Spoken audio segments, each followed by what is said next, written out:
إن الحمد لله نحمده ونستعينه ونستغفره ونعوذ بالله من شرور أنفسنا ومن سيئات أعمالنا من يهده الله فلا مضل له ومن يضلل فلا هادي له وأشهد أن لا إله إلا الله وحده لا شريك له وأشهد أن محمدا عبده ورسوله يا أيها الذين آمنوا اتقوا الله حق تقاته ولا تموتن إلا وأنتم مسلمون يا أيها الناس اتقوا ربكم الذي خلقكم من نفس واحدة وخلق منها زوجها وبث منهما رجالا كثيرا ونساء واتقوا الله الذي تساءلون به والأرحام إن الله كان عليكم رقيبا يا أيها الذين آمنوا اتقوا الله وقولوا قولا سديدا يصلح لكم أعمالكم ويغفر لكم ذنوبكم ومن يطع الله ورسوله فقد فاز فوزا عظيما أما بعد فإن خير الحديث كتاب الله وخير الهدي هدي محمد صلى الله عليه وسلم وشر الأمور محدثاتها وكل محدثة بدعة وكل بدعة ضلالة وكل ضلالة في النار أعوذ بالله من الشيطان الرجيم بسم الله الرحمن الرحيم قاف والقرآن المجيد بل عجبوا أن جاءهم منذر منهم فقال الكافرون هذا شيء عجيب وقال الله تبارك وتعالى إن هذه أمتكم أمة واحدة وأنا ربكم فاعبدون وقال النبي صلى الله عليه وسلم ألا لا فضل لعربي على عجمي ولا لعجمي على عربي. ہر قسم کی حمد و ثنا کبریائی و بڑائی اس اللہ رب العالمین کے لیے لائق و زیبا ہے جو سارے جہانوں کا پروردگار ہے. وہی اللہ ہے جس نے پوری دنیا میں انسانوں کو پھیلا کر ہر ایک قوم کے اندر رسول بھیجا تاکہ ان کی رہنمائی ہو جائے. جب ہماری باری آئی تو اللہ تبارک و تعالیٰ نے محمد الرسول اللہ صلی اللہ علیہ وسلم کو بھیجا تاکہ ہم ان کی اتباع کرتے ہوئے زندگی گزاریں، اور الحمدللہ آج ہم ان کی اتباع کرتے ہوئے ہی زندگی گزار رہے ہیں. اللہ سے اور مزید دعا ہے کہ اللہ تو ہمیں زندگی بھر جب تک ہمارا سانس چلے تب تک ہمیں رسول اللہ کی اطاعت کرنے کی توفیق دے، آمین. محترم حضرات، باغوں کے پھول جیسے چھوٹے چھوٹے پیارے بچوں اور خواتین اسلام، آپ لوگوں کو معلوم ہے کہ میں پچھلے کئی جمعوں سے حجۃ الوداع کا خطبہ جو نبی صلی اللہ علیہ وسلم نے بیان کیا تھا وہ پیش کر رہا ہوں. عرفات کے میدان کا خطبہ، پھر مینا کا خطبہ. آج ہم بیان کریں گے ایام تشریق کا خطبہ، یعنی حج مکمل ہو جانے کے بعد ذی الحجہ کا 11، 12 اور 13 تاریخ، ان کو ایام تشریق کہتے ہیں. ان دنوں میں اللہ کے رسول صلی اللہ علیہ وسلم نے جو خطبہ دیا تھا صحاباؤں کے سامنے، 1,40,000 صحاباؤں کے سامنے، وہ میں پیش کروں گا انشاءاللہ. السلسلۃ الصحیحہ حدیث نمبر 1164.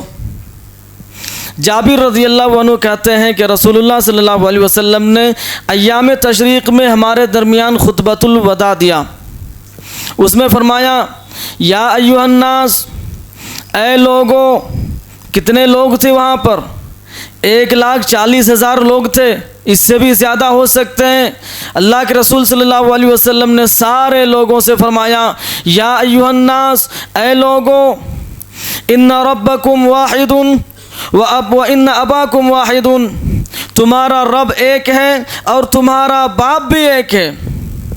تمہارا رب ایک ہے مطلب تمہارا اللہ، اور تمہارا ابا یعنی تمہارے باپ آدم علیہ السلام۔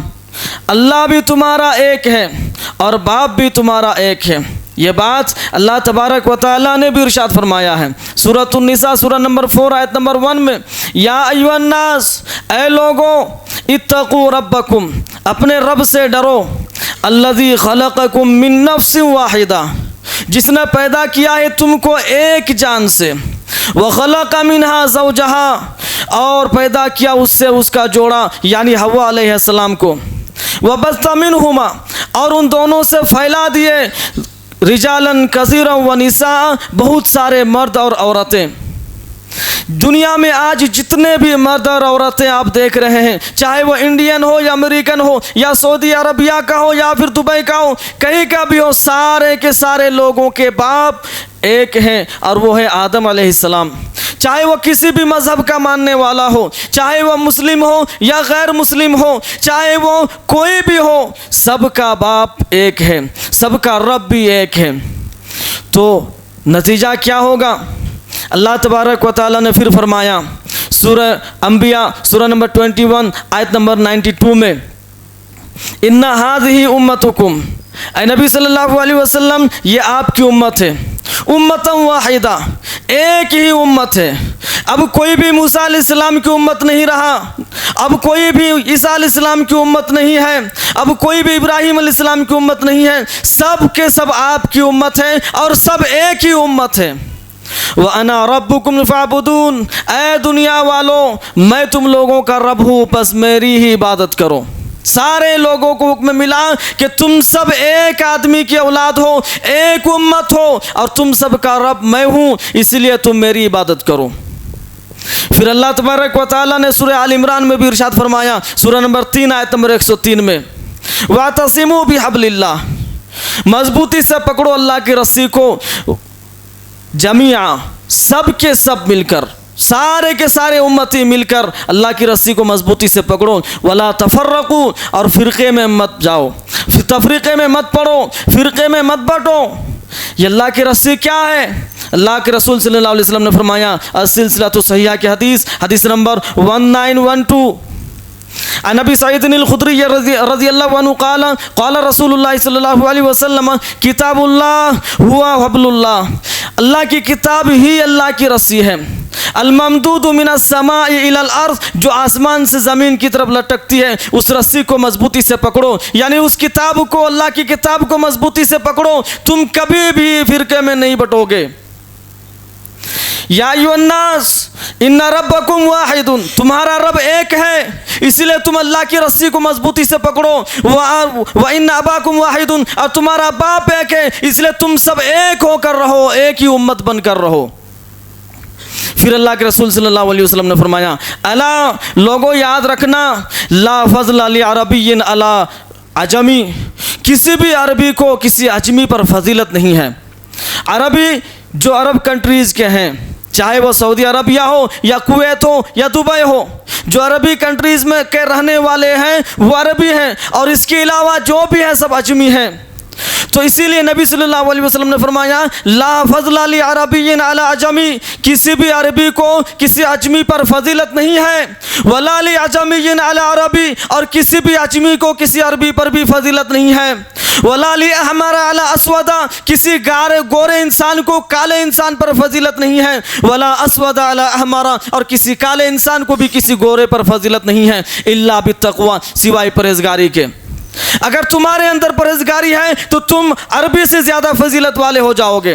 اگر کسی کالے انسان کے اندر پرہیزگاری ہے تو وہ کالا انسان گورے انسان سے زیادہ پرہیزگاری ہوگی۔ عربوں کو بہت ناز تھا کہ وہ فصیح اللسان، اپنے آپ کو ایجوکیٹڈ سمجھتا تھا۔ اللہ کے رسول صلی اللہ علیہ وسلم نے فرمایا بغیر پرہیزگاری کے تمہاری بھی کوئی فضیلت نہیں، بغیر فضیلت کے تمہاری عجمی سے بھی زیادہ فضیلت نہیں، کیونکہ عجمی کو عرب کے لوگ زمانے جاہلیت میں گونگا سمجھتے ہیں، نہ بولنے والے لوگ سمجھتے تھے اور اپنے آپ کو ایجوکیٹڈ سمجھتے تھے۔ اللہ کے رسول نے فرمایا جب تک تمہارے اندر پرہیزگاری نہیں آئے گی تب تک ان گونگے یعنی عجمی لوگ جو عربی نہیں جانتے ان لوگوں سے زیادہ فضیلت تمہاری نہیں ہو سکتی ہے۔ تمہارے درمیان قرآن نازل ہوا ہے، تمہارے درمیان مجھے بھیجا گیا ہے، لیکن پھر بھی اگر تمہارے درمیان کوئی پرہیزگاری نہیں، کسی عجمی سے زیادہ فضیلت نہیں ہو سکتی ہے۔ اگر یہی پرہیزگاری کسی عجمی کے اندر آ جائے، کسی کالے آدمی کے اندر آ جائے تو وہ ایک عربی سے بھی زیادہ فضیلت والا ہو جائے گا۔ آج کل لوگوں کو دیکھتے ہیں انگلش بولنا جانتا ہے تو وہ بغیر انگلش بولنے والوں سے زیادہ اس کی عزت رسپیکٹ کی جاتی ہے، خاص کر کے گورنمنٹ آفسوں میں کی جاتی ہے، فضیلت اس کو دی جاتی ہے انسان۔ لیکن اللہ نے فرمایا کہ آج لوگ ڈاکٹروں کو عزت کرتے ہیں، ماسٹر، انجینئر، سائنٹسٹ کو عزت کرتے ہیں کیونکہ وہ بڑی بڑی ڈگریاں حاصل کر کے رکھے ہیں۔ اللہ کے رسول صلی اللہ علیہ وسلم نے فرمایا ان اکرمکم عند اللہ اتقاکم، اللہ کے نزدیک تم میں سے عزت والا وہ ہے جو سب سے زیادہ پرہیزگار ہو، جو سب سے زیادہ پرہیزگار ہو۔ ڈاکٹر، انجینئر، سائنٹسٹ کچھ بھی بن جاؤ، اگر تمہارے اندر پرہیزگاری نہیں ہے تو ایک ان پڑھ انسان سے بھی زیادہ تمہاری فضیلت نہیں ہے۔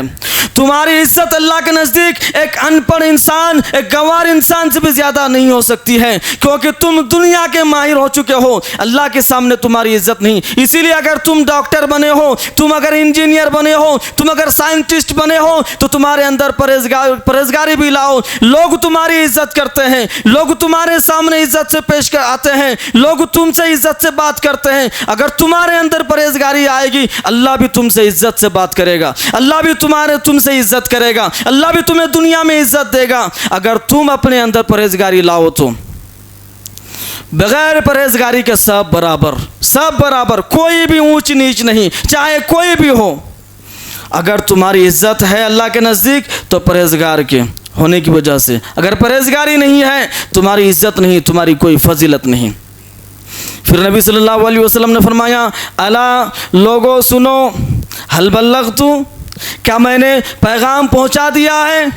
یہ اللہ کے رسول نے تیسری مرتبہ پوچھا، عرفات کے میدان میں بھی پوچھا، پھر مینا کے میدان میں بھی پوچھا، اب یہ ایام تشریق میں بھی پوچھ رہے ہیں حل بلغت، لوگوں کیا میں نے پہنچا دیا ہے اللہ کا پیغام؟ قالوا بلا یا رسول اللہ، ایک ساتھ سارے صحاباؤں نے کہا ہاں اللہ کے رسول آپ نے اللہ کا پیغام پہنچا دیا ہے۔ قال فلیبلغ الشاہد الغائب، حاضر لوگ، موجود لوگ غیر موجود لوگوں تک پیغام پہنچائے۔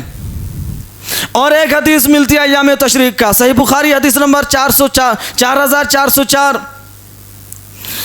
کتاب المغازی، باب حجۃ الوداع۔ عبداللہ بن عمر رضی اللہ عنہما کہتے ہیں کہ نبی صلی اللہ علیہ وسلم کے موجودگی میں ہم حجۃ الوداع کہتے تھے۔ حجۃ الوداع یعنی اب اس کے بعد حج نہیں، یہی لاسٹ حج، یہی وداعی والا حج۔ حجۃ الوداع ہم لوگ نبی صلی اللہ علیہ وسلم کی موجودگی میں کہتے تھے۔ اور حجۃ الوداع کا مفہوم کیا ہے ہم لوگ یہ نہیں سمجھتے تھے اس وقت۔ تو عبداللہ بن عمر رضی اللہ عنہ کہتے ہیں اللہ کے رسول صلی اللہ علیہ وسلم نے اللہ کی حمد و ثنا بیان کی اور دجال کا تفصیل سے ذکر کیا، اور فرمایا یہ ایام التشریق کا خطبہ ہے، فرمایا ما بعث اللہ من نبی الا انذر امته، اللہ تعالیٰ نے زمین میں جتنے بھی نبی بھیجے ہیں سب نبیوں نے اپنی اپنی امتوں کو دجال سے ڈرایا ہے۔ انذرہ نوح علیہ السلام نے بھی اپنی امت کو ڈرایا، والنبیون من بعدہ، اور اس کے بعد سے لے کر اب تک جتنے نبی آئے ہیں سب نبیوں نے بھی اپنے اپنے امت کو ڈرایا۔ وَإِنَّهُ يَخْرُجُ فِيكُمْ، لیکن لوگوں وہ دجال تم سے نکلے گا، تم میں سے نکلے گا۔ نوح علیہ السلام نے اپنی امت کو ڈرایا دجال سے، لیکن اس کی امت میں دجال نہیں نکلا۔ ابراہیم علیہ السلام نے اپنی امت کو ڈرایا، لیکن اس کی امت میں نہیں نکلا۔ اسماعیل علیہ السلام کی امت میں نہیں، اسحاق علیہ السلام، یعقوب علیہ السلام، یوسف علیہ السلام، سلیمان علیہ السلام، داؤد علیہ السلام، یہاں تک کہ موسیٰ علیہ السلام، عیسیٰ علیہ السلام، کسی بھی نبی کے زمانے میں یہ دجال نہیں نکلا۔ یہاں تک بلکہ سب نے اپنی اپنی امت کو ڈرایا لیکن نہیں نکلا۔ آج میں تم کو بتا رہا ہوں کہ سارے نبیوں کے ہوتے ہوئے میں بھی ایک نبی ہوں، اس لیے میں بھی ڈرا رہا ہوں۔ نبی صلی اللہ علیہ وسلم کہتے ہیں کہ وہ وَإِنَّهُ يَخْرُجُ فِيكُمْ، تم میں سے نکلے گا، یعنی اس امت میں دجال نکلے گا۔ اگر ان کا جھوٹا ہونے کی کوئی دلیل تمہیں معلوم نہ ہو تو بس ایک ہی دلیل کافی ہے، ان ربکم لیس بِأَعْوَرَ، تمہارا رب کانا نہیں ہے، وَإِنَّهُ أَعْرَضُ عَيْنِ الْيُمْنَى، لیکن وہ دجال داہنی آنکھ کا کانا ہوگا۔ کأن عَيْنَهُ عِنَبَةٌ طَافِيَةٌ، اس کی آنکھ ایسی معلوم ہوگی جیسے انگور کا دانہ۔ کالے انگور دیکھیں، کالے انگوروں کو ایسے دبائیں گے تو پچک کر نکل جائے گا، یہ گرین انگور نہیں نکلتا ہے، کالے انگور نکل جاتا ہے۔ ویسے ہی نبی صلی اللہ علیہ وسلم نے فرمایا اس کی آنکھ انگور کے دانے کی طرح لٹک رہے ہوں گے۔ یہ ایام تشریق کا خطبہ نبی صلی اللہ علیہ وسلم نے فرمایا۔ حجۃ الوداع کے موقع پر جو نبی صلی اللہ علیہ وسلم نے خطبہ دیا تھا یہ آج مکمل ہوئی۔ یہاں تک ہمیں اب غور کرنا چاہیے کہ عرفات کے میدان سے لے کر ایام تشریق تک نبی صلی اللہ علیہ وسلم نے جو بھی ہمیں نصیحت دی ہے، جو بھی ہمیں پیغام دیا ہے، اس سے ہمیں کیا ملا۔ ایک بار میں صرف ان شارٹ میں کہہ دیتا ہوں کہ نبی صلی اللہ علیہ وسلم نے ہمیں کیا نصیحت دیا۔ سب سے پہلے فرمایا ان دماءکم واموالکم واعراضکم علیکم حرام کحرمت یومکم ھذا فی بلدکم ھذا فی شہرکم ھذا۔ نبی صلی اللہ علیہ وسلم نے حجۃ الوداع کا میں بتاتا ہوں، عرفات، مینا اور ایام تشریق سب ملا کر کہ اللہ کے رسول حجۃ الوداع میں کیا فرمایا تمہارا خون، تمہارا مال، تمہاری عزت، سب کچھ ویسے ہی حرام ہے جیسے آج کے دن میں، آج اس مہینے میں اور اس شہر میں حرام ہے۔ یعنی جیسے آج اس مہینے میں اور اس شہر میں کوئی بھی گناہ نہیں کر سکتا، سب کچھ اس کے لیے حرام ہے، ویسے ہی دوسرے انسان کا خون، دوسرے انسان کا مال و دولت، دوسرے انسان کی عزت تمہارے لیے حرام ہے۔ وَسَتَلْقَوْنَ رَبَّكُمْ وَسَيَسْأَلُكُمْ عَنْ أَعْمَالِكُمْ، اور تم بہت جلد اپنے رب سے ملو گے اور وہ تم سے تمہارے اعمال کے بارے میں پوچھے گا، تمہارے اعمال کے بارے میں پوچھے گا۔ اسی لیے کبھی بھی خبردار کسی کے پیچھے نہیں پڑنا، نہ کسی کے خون کے پیچھے پڑنا، نہ کسی کے جان، دولت، مال، عزت، کسی بھی چیز کے پیچھے نہیں پڑنا۔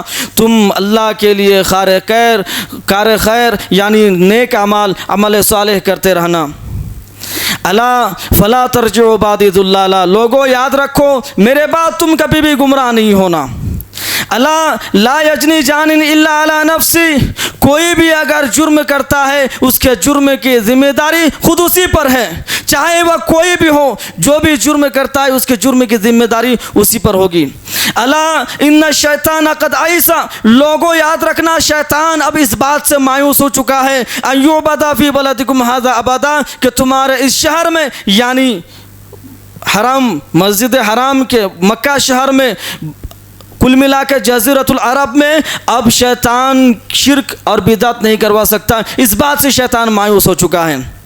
الا کل شیء من امر الجاہلیت تحت قدمی موضوع، لوگوں یاد رکھنا زمانے جاہلیت کی ہر ایک چیز میرے قدموں تلے روند دی گئی ہے، اب اس کی کوئی ویلیو نہیں، اب اس کی کوئی اہمیت نہیں، وہ سب بیکار، وہ سب کے سب، اگر کوئی جاہلیت کے زمانے کی رسم و رواج کو اپنائے گا وہ سب کے سب مردود ہو کر رہ جائے گا، اس کو نہ ثواب ملے گا اور نہ نیکی ملے گی۔ وَدِمَاءُ الْجَاهِلِيَّةِ مَوْضُوعَةٌ، زمانے جاہلیت کا خون بھی اب میرے تحت قدموں کے نیچے رکھ دیا گیا ہے، اب اس کی بھی کوئی اہمیت نہیں، اسی لیے کوئی بھی اگر پہلے سے کسی کے ساتھ دشمنی ہو، لڑائی جھگڑا ہو، وہ سب معافی صافی کرا لے، کیونکہ اللہ کے رسول کا پیغام آ چکا ہے کہ اب سے زمانے جاہلیت کی ہر چیز بند۔ اب اگر آپ لوگوں میں سے کسی کا پہلے سے کسی سے لفڑا تھا، بحث تھی، نفرت تھی، یہ سب کچھ ختم کر کے اسلامی بھائی چارے میں آ جائیں، بھائی چارہ اپنائیں۔ وَرِبَا الْجَاهِلِيَّةِ مَوْضُوعٌ، اور سود بھی ختم کر دیا گیا ہے۔ اب کوئی بھی انسان سود لینا دینا نہیں کر سکتا ہے، سود بھی ختم کر دیا گیا ہے۔ وَقَدْ تَرَكْتُ فِيكُمْ، میں تمہارے درمیان دو چیزیں چھوڑ کر جا رہا ہوں، مَا لَن تَضِلُّوا بَعْدَهُ، اس کے بعد کبھی بھی تم گمراہ نہیں ہوگے، إِنِ اعْتَصَمْتُمْ بِهِ، اگر تم اس کو مضبوطی سے پکڑے رہو گے، کتاب اللہ، اور وہ اللہ کی کتاب، اللہ کی کتاب کو تم مضبوطی سے پکڑے رہو گے تو تم کبھی بھی گمراہ نہیں ہوگے۔ الا تسمعون، لوگوں کو اللہ کے رسول صلی اللہ علیہ وسلم نے فرمایا، لوگوں کیا تم میری بات سن رہے ہو؟ کیا تم تک میری آواز پہنچ رہی ہے؟ اتقوا اللہ، اللہ کے رسول نے فرمایا، اتقوا اللہ ربکم، اللہ سے ڈرو جو تمہارا رب ہے، وصلوا خمسکم، تم پانچوں وقت کی نماز پڑھو، وصوموا شہرکم، اور ماہ رمضان کے روزے رکھو، وادوا زکات اموالکم، اور اپنے مال سے زکات ادا کرو، واطیعوا ذا امرکم، اور اپنے امیر کی اطاعت کرو، تدخلوا جنت ربکم، اگر تم یہ کرتے ہو تو تم اپنے رب کی جنت میں داخل ہو جاؤ گے۔ یا ایھا الناس، اے لوگوں، ان ربکم واحد و ان اباکم واحد، تمہارا رب بھی ایک ہے اور تمہارا باپ بھی ایک ہے، اس لیے الا، یاد رکھنا، لا فضل لعربی علی جمیع، جب تمہارا رب ایک ہے، تمہارا باپ ایک ہے، اس لیے تم میں سے اگر کوئی عربی ہے تو کسی اجمی پر کوئی فضیلت نہیں، اور کسی اجمی کو کسی عربی پر فضیلت نہیں، کسی گورے پر کسی کالے کو فضیلت نہیں، ولا اسود علی احمر، کسی کالے کو بھی کسی گورے پر فضیلت نہیں، الا بالتقوی، سوائے تقوی کے، پرہیزگاری کے بغیر کسی کی بھی کوئی اہمیت نہیں۔ ان اکرمکم عند اللہ اتقاکم، اللہ کے نزدیک تم میں سے اگر کسی کی عزت ہے تو وہ جو سب سے زیادہ پرہیزگار ہو، جو سب سے زیادہ پرہیزگار ہو وہی، اسی کی عزت ہوگی اللہ کے نزدیک۔ وانتم تسألون، لوگوں تم پوچھے جاؤ گے، اللہ تم سے پوچھے گا قیامت کے دن، انی، میرے بارے میں، یعنی نبی صلی اللہ علیہ وسلم کے بارے میں پوچھا جائے گا، فما انتم قائلون، تم کیا کہو گے؟ اللہ کے سامنے اللہ تم سے پوچھے گا تم کیا کہو گے؟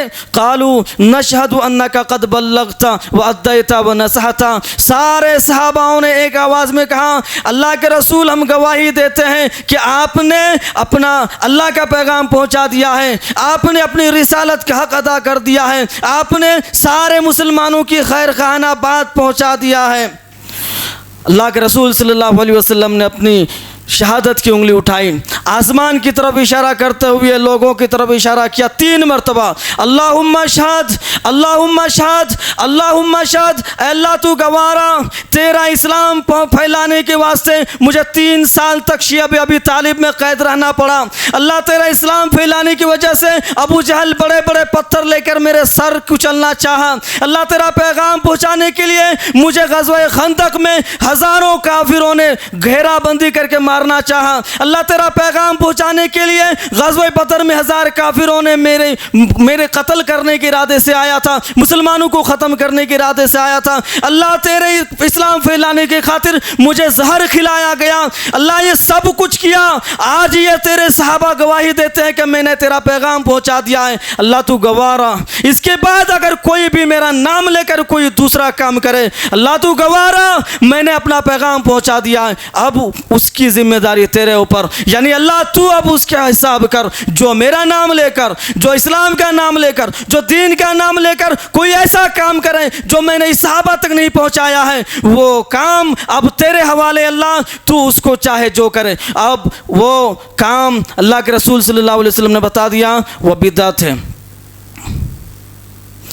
اب اللہ کے رسول صلی اللہ علیہ وسلم کی یہ ساری نصیحتیں ہمیں کیا، یہ ساری پیغامات ہمیں کیا نصیحت دے رہی ہے؟ کیا نصیحت دے رہی ہے؟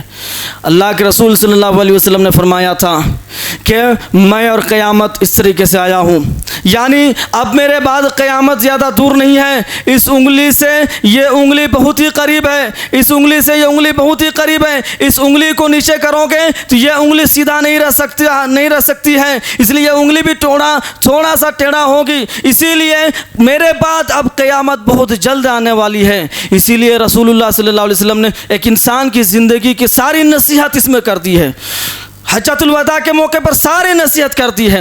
کیونکہ لوگ بہت زیادہ غفلت میں رہتے ہیں۔ اللہ تبارک و تعالیٰ نے یہی فرمایا سورۃ الانبیاء میں، سورہ نمبر 21 آیت نمبر 1 میں، اقترب للناس حسابهم، لوگوں کا حساب بہت ہی قریب آ گیا ہے، وهم فی غفلۃ معرضون، پھر بھی وہ غفلت میں منہ موڑے ہوئے ہیں، غفلت میں منہ موڑے ہوئے ہیں۔ معرضون کا مطلب کیا جانتے ہیں؟ منہ موڑنا کا مطلب میں آپ سے کچھ کہنا چاہتا ہوں، آپ کو معلوم ہے کہ میرے بازو حضرت کھڑے ہیں، کچھ کہنا چاہتے ہیں، لیکن پھر بھی آپ دوسرے سے بات کر رہے ہیں، میری بات کو سن کر بھی انسنی کر کے آپ دوسرے سے بات کر رہے ہیں، یعنی مجھے آپ اہمیت نہیں دے رہے ہیں، یہی ہے معرضون، غفلت میں منہ موڑے ہوئے ہیں، یعنی اس کو معلوم ہے کہ اب قیامت آنے والی ہے، قیامت بہت قریب آ چکی ہے، پھر بھی وہ قیامت سے غافل، پھر بھی وہ قیامت سے منہ موڑے ہوئے ہیں، وہ کچھ اہمیت ہی نہیں دے رہے ہیں قیامت کو، قیامت بہت قریب آ چکی ہے۔ ما یاتیہم من ذکر من ربہم محدث، جب تمہارے پاس تمہارے رب کی طرف سے کوئی بھی نئی نصیحت آتی ہے، الا سمعوہ وہم یلعبون، وہ کھیل کود میں ہی سنتے ہیں، یعنی سن لینے کے بعد پھر وہ کھیل تماشے میں لگ جاتے ہیں، دنیا داری میں لگ جاتے ہیں، وہ کمانے میں لگ جاتے ہیں، جب اس کو معلوم ہے کہ اب قیامت بہت قریب ہے۔ اللہ کے رسول صلی اللہ علیہ وسلم نے ہمیں حجۃ الوداع میں جو پیغامات دیے، اب یہ پیغام اللہ کے رسول کا آخری پیغام ہے، اب ہمیں اس پر عمل کرنا ہوگا، اب ہمیں اس پر اچھے سے اتر جانا ہوگا کہ ہم اس پیغامات پر عمل کریں گے۔ اگر نہیں کرو گے تو تم غفلت میں منہ موڑے ہوئے ہو، جان بوجھ کر تم قیامت کے دن سے اپنے منہ کو موڑے ہوئے ہو، یعنی تم جا رہے ہو قیامت کی طرف یا قیامت تمہارے قریب آ رہی ہے، پھر بھی تم منہ موڑے ہوئے ہو کہ جاؤ آ جانے دو، میں تو ادھر ہی رہوں گا، یعنی اس کی ہی بات سنو گے، یعنی دنیا کی ہی بات سنو گے تم۔ اسی لیے رسول اللہ صلی اللہ علیہ وسلم نے یہ پیغام پہنچا دیا ہے۔ آج اب ہماری ذمہ داری ہے، وہ صحاباؤں کا زمانہ گزر گیا، وہ تابعین کا زمانہ گزر گیا، تبع تابعین کا زمانہ گزر گیا، ائمہ و محدثین کا بھی زمانہ گزر گیا، اب ہمارا زمانہ ہے، قرآن وہی ہے، حدیث وہی ہے، رسول کا پیغام بھی وہی ہے، اللہ کا پیغام بھی وہی ہے، اب ہمیں اس پیغام پر عمل کرنا ہوگا۔ جس طریقے سے صحاباؤں نے عمل کیا تھا وہ بالکل بلندیوں پر پہنچ چکے تھے، اور تابعین نے عمل کیا تھا وہ بھی بلندیوں پر پہنچ چکے تھے۔ اگر کوئی بھی مسلمان ذلیل ہو رہا ہے تو وہ ہمارے زمانے کے مسلمان ہو رہے ہیں۔ کسی بھی صحاباؤں کو دکھاؤ، صحابہ کے زمانے میں آپ مسلمانوں کو ذلیل ہوتے ہوئے نہیں دیکھیں گے، اور تابعین، تبع تابعین، ائمہ مفسرین، کسی کے زمانے میں آپ نہیں دیکھیں گے کہ لوگ ذلیل ہو رہے ہیں۔ آج ہمارے زمانے میں مسلمان ذلیل ہو رہے ہیں۔ وجہ کیا؟ وجہ یہی ہے کہ ہم قرآن کو چھوڑ کر صرف نام کے مسلمان بنے ہیں، صرف نام کے مسلمان بنے ہیں۔ اللہ کے رسول کے ان پیغامات پر عمل کرو۔ کیا پیغامات؟ سب سے پہلے کیا فرمایا؟ دوسروں کے خون کے پیچھے نہیں پڑنا، دوسروں کے مال کے پیچھے نہیں پڑنا، دوسروں کے عزت کے پیچھے نہیں پڑنا، تم خود اپنا مال کماؤ، اپنی عزت کماؤ اور دوسروں کو چھوڑو۔ تم دوسروں کے لیے صرف مدد کرو، صرف دوسروں کے لیے مدد کرو، دوسروں کے پیچھے نہیں پڑنا۔ اور پھر نبی صلی اللہ علیہ وسلم نے جو جو پیغامات دیے ان سارے پیغامات پر عمل کرنا۔ زمانے جاہلیت کے سارے چیزوں کو رسول اللہ صلی اللہ علیہ وسلم نے کیا فرمایا؟ تحت قدمیہ موضوعن، میرے قدموں تلے رون دی گئی ہے، یعنی اب اس زمانے جاہلیت کے جو بھی عمل ہیں اس عمل کو کوئی بھی کرے گا وہ یا تو بدعت میں شمار ہوگا یا شرک میں شمار ہوگا۔